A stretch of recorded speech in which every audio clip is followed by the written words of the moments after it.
Selamat malam para pemirsa, ketemu lagi di Hotman Paris Show. Topik malam ini adalah cerita pilu di balik kematian Zefania, putri dari Karen Foru yang jatuh dari lantai 6 apartemen. Baik, pemirsa, saya yakin, ya, terima kasih. Saya yakin Anda semua juga pasti tercengang dan kaget mendengar berita yang lagi ramai di sosial media mengenai seorang putri berusia, saya nggak yakin, di bawah 5 tahun sepertinya Bang, terjatuh dari lantai 6 apartemen. Dan ini benar-benar membuat polemik di luar sana. Banyak sekali pendapat, ada yang pendapat A, ada yang pendapat B. Dan puji Tuhannya adalah malam hari ini kita sudah kedatangan langsung ya, mama ya tentunya dari almarhumah. Dan kita mau sambut sama-sama ya, memberikan semangat dan juga doa tentunya untuk Karen Foru.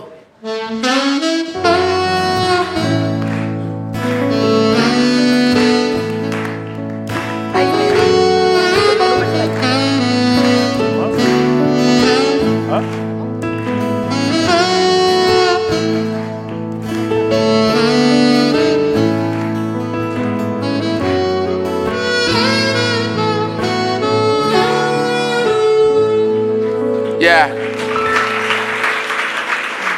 pertama dari Hotman Paris Show mengucapkan turut berduka cita meninggalnya putrimu. Umur berapa dia? 6,5 tahun. 6,5 tahun. Sudah kelas berapa? TK besar. TK besar. Boleh nggak diceritakan kronologis kejadiannya yang kamu tahu? Sebetulnya saya sampai hari ini belum tahu jelas. Belum tahu jelas, oke? Apa yang betul-betul terjadi. Ya. Tapi kalau dibilang jatuh dari lantai 6 apartemen, ya, itu saya yakin itu tidak betul.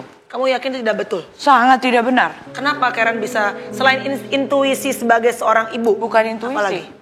Sekarang begini, lantai kita secara orang awam aja. Lantai 6 itu kira-kira kalau satu lantai itu 3 meter, 3 kali 6, ya. 18. Ya. Kita orang dewasa, jatuh, ya. pecah berkeping-keping. Pasti, iya. Minimal Anak saya tidak patah, tidak ada luka lebam bagaimana, cuma ada benjol sedikit di sini dan itu pun tidak kelihatan. Tidak terlalu kelihatan, tidak ada tulang patah. Cantik sekali.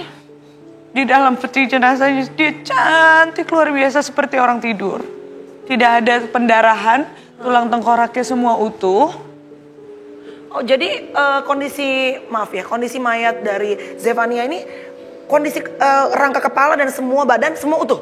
Utuh luar biasa, tidak ada memar. Juga memar cuma sedikit di sini di kepala sedikit. Sekarang, come on lah, berkata jujur, kenapa anak saya sampai hari ini tidak tahu. Jadi begini, anak saya dinyatakan tidak ada itu jam 9:30 malam. Okay. Tanggal berapa? Ya? Tanggal berapa? Tanggal 7. 7 Februari bulan ini ya? Februari bulan ini. Jatuhnya katanya jam berapa? Ya, jam 9:30 malam. Saya mendengar kabar jam 9:30. Saya tahunya dia jatuh jam 9:30 malam, dibawa ke Rumah Sakit Mayapada oleh ayahnya. Lalu dibawa lagi ke Rumah Sakit Fatmawati.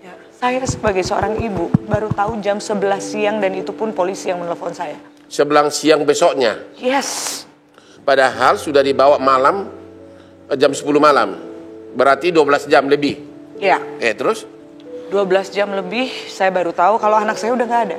Akhirnya saya setelah 6 bulan anak saya dirampas dari saya.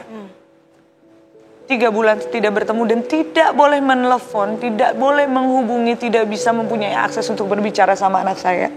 Akhirnya mereka mengembalikan anak saya kepada saya dalam kondisi tidak bernyawa. Ya, saya peluk anak saya dalam kondisi tidak bernyawa loh. Setelah 3 bulan saya tidak bertemu, saya bertemu anak saya harus memeluk dia di kamar jenazah, Bang. Ini ada apa gitu loh, kok bisa gitu. Dan dia 6 tahun, anak saya dari lahir, ya. Saya itu tinggal di apartemen di lantai 29. Ya. Apartemen yang sama? No. Beda. Terus?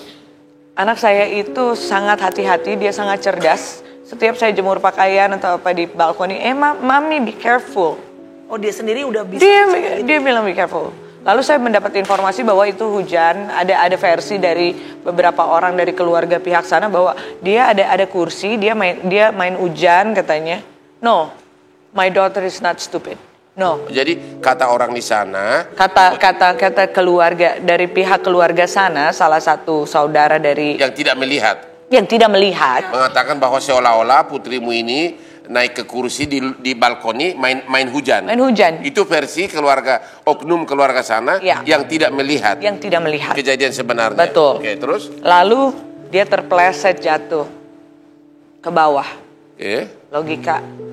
Gimana logikanya kalau anak saya bisa jatuh? Kamu pernah tanya nggak yang mengatakan itu ada yang melihat nggak? Tidak ada yang melihat. Jadi kok bisa ada kata-kata begitu? Tidak ada yang melihat. Semua diduga. Oke. Ya. Dan ya sekarang common sense saja. Kalau anak kecil jatuh dari lantai 6 tidak luka.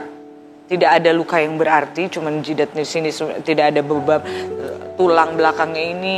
So, sama seperti kalau saya mandiin dia dalam keadaan hidup kok. Cuman dia dingin udah gak ada nyawanya gitu.